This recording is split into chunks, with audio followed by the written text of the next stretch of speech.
Không có cần câu đó.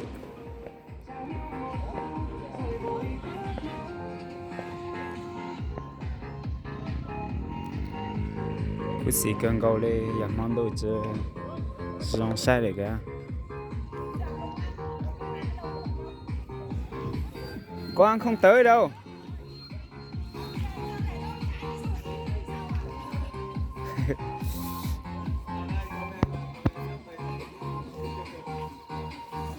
Thế mà sao con đi được?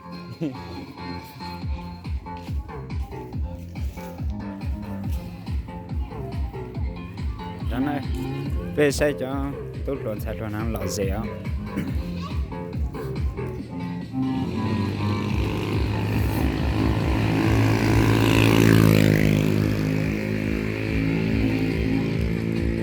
Bên mong chỉ bộ trâu tới đó nhá lăng mà giờ đền giao thừa là nhá lăng gì tí trâu chú tới tới ta chế nè trâu lục cường cầu đấy hả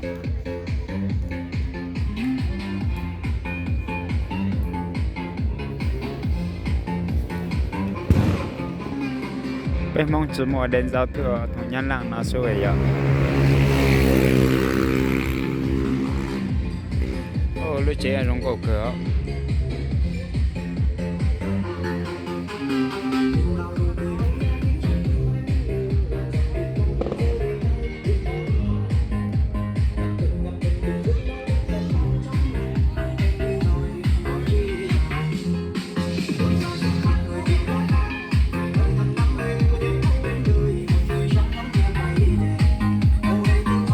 anh này im bỏ dần chơi này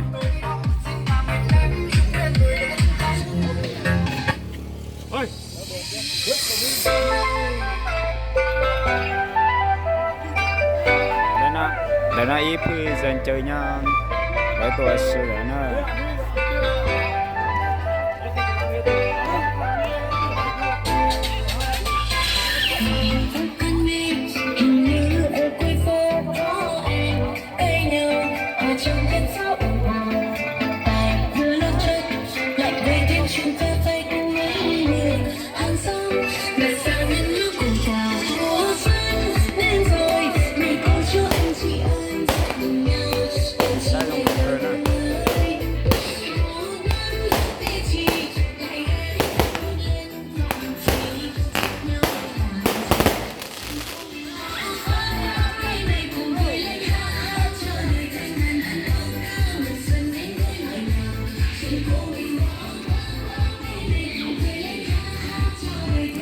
bữa xí cái mùa xí lần xí sẽ là gì thôi liền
thôi lấy cho có hoa tặng lấy một tàng ấy rất là dễ đấy.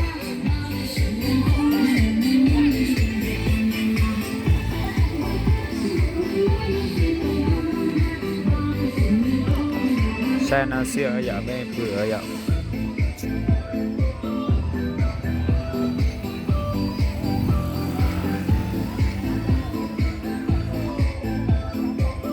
giờ chúng ta dùng vào cửa đi ha.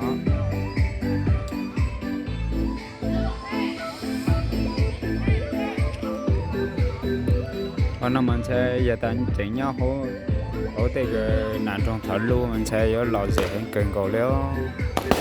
Ui lấy ra hố tới lúc này không có cửa tôi tới lúc đang tới lúc la tới lúc chúa giống cầu cần cầu léo.